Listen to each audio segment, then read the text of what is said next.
कौल सिंह ठाकुर ने कहा कि सड़कें विकास की जीवन रेखाएं होती हैं और इनके बनने से उस क्षेत्र का सामाजिक, आर्थिक व अन्य सभी क्षेत्रों के विकास में तेजी आती है। ये बात स्वास्थ्य एवं परिवार कल्याण मंत्री कौल सिंह ठाकुर ने हणोगी बांदी कांडा बस योग्य सड़क के लोकार्पण अवसर पर कही। स्वास्थ्य एवं परिवार कल्याण मंत्री कौल सिंह ठाकुर ने द्रंग विधानसभा क्षेत्र की ग्राम पंचायत बांधी में लगभग 3 करोड़ 52 लाख रुपए की लागत से निर्मित 17 किलोमीटर लंबी बस योग्य सड़क हणोगी बांदी कांडा का विधिवत लोकार्पण किया और हिमाचल पथ परिवहन निगम की बस को हरी झंडी दिखाकर रवाना किया। इस सड़क मार्ग के बनने से ग्राम पंचायत के राहन, बांदी, कांडा व ढगवाज की लगभग 1000 की आबादी को यातायात की सुविधा उपलब्ध हुई है। साथ ही उन्होंने अपनी कृषि एवं बागवानी उपजों को समीप की मंडियों तक ले जाने की सुविधा प्राप्त हुई है। इस अवसर पर कांडा गांव में एक जनसभा को संबोधित करते हुए कौल सिंह ठाकुर ने कहा कि सड़कें विकास की जीवन की रेखाएं होती हैं और इनके बनने से उस क्षेत्र का सामाजिक, आर्थिक व अन्य सभी क्षेत्रों के विकास में तेजी आती है। उन्होंने कहा कि इस सड़क के लोकार्पित होने से आज यहां के ग्रामीणों की लंबित मांग पूर्ण हो गई है। उन्होंने कहा कि इस सड़क को पक्का करने के लिए 7 करोड़ 60 लाख रुपए का प्राक्कलन तैयार कर स्वीकृति के लिए भेजा गया है। 3 करोड़ रुपया इसमें खर्च हुआ है, ये भी एक बड़ी खुशी की बात है। मैं आपको बधाई देना चाहता हूँ।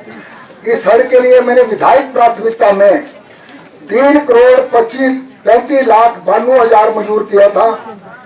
2007 तक हालात के नीचे तक जो है सड़क पहुंच चुके थे और उसमें काम युद्ध करते चला हुआ था।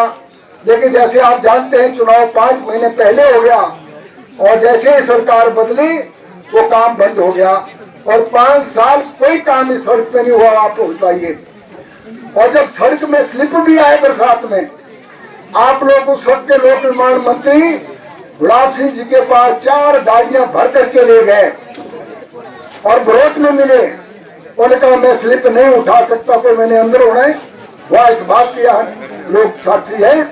और उसके बाद जब आप लोग मेरे पास आए, मैंने विभाग को कहा है कि मैंने जाना है और जहां तक सड़क बनी है वहां सड़क क्लियर होनी चाहिए।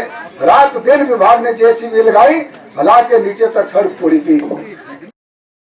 कौल सिंह ठाकुर ने कहा कि क्षेत्र में सड़कों के रखरखाव व मुरम्मत पर भी व्यापक ध्यान दिया जा रहा है।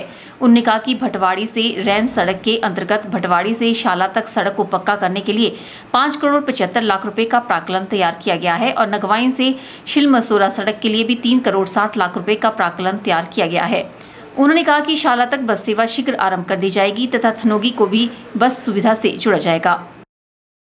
जब हमारी सरकार 2013 में आई, मैंने वन विभाग की अप्रूवल ली, इसके लिए फिर और पैसा मंजूर किया और सड़क का काम आप जानते हैं शुरू हुआ। और फिर आज से 6 महीने पहले बांदी तक हम सड़क का उद्घाटन कर सकते थे, जो कि 15 किलोमीटर तक जो है सड़क मंजूर थी। लेकिन लोगों की मांग थी ये बस कांडी तक आनी चाहिए, उसके लिए मैंने फिर 16 लाख और मंजूर किया और ये सड़क जो है आपकी आज बांदी तक बस मुंजा से जो बस का जो है इसमें इंस्पेक्शन हुआ है, उसकी मैं आप लोगों को बधाई देना चाहता हूँ। इस अवसर पर उन्होंने बनोग, ढंगवास, कांडा सड़क तथा रहन गांव तक सड़क के लिए 2-2 लाख रुपए, शियार गांव तक सड़क को चौड़ा करने के लिए 1 लाख रुपए, पंचायत के हणोगी वार्ड से रास्तों के निर्माण के लिए 1.5 लाख रुपए, सांस्कृतिक कार्यक्रम के लिए स्थानीय छात्राओं को 5000 रुपए देने की घोषणा की। के चैनल के लिए पद्धर से कृष्ण भोज की रिपोर्ट।